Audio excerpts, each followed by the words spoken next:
2040 წლისთვის 10 მილიარდი ჰუმანოიდი რობოტი ივლის ჩვენს ქუჩებში. მეგობარს ვკითხე, როგორი შეგრძნება იქნება, როცა დაინახავ, როგორ მოაქვს ამანათი ჰუმანოიდ რობოტს. ან უბრალოდ ქუჩაში მიდის ან მოდის და გეკითხება, კიდევ ხომ არაფერი გნებავთ. მან მიპასუხა, ეს ჩვეულებრივი ამბავი იქნება.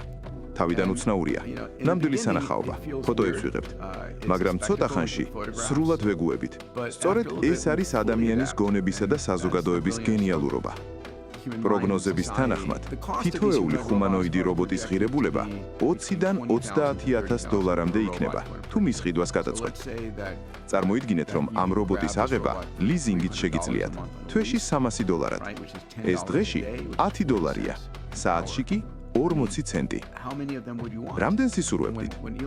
როდესაც ილონი ამბობს, რომ მომავალში ტესლა უფრო ჰუმანოიდი რობოტების კომპანია იქნება, ვიდრე მანქანების, მე მესმის მისი.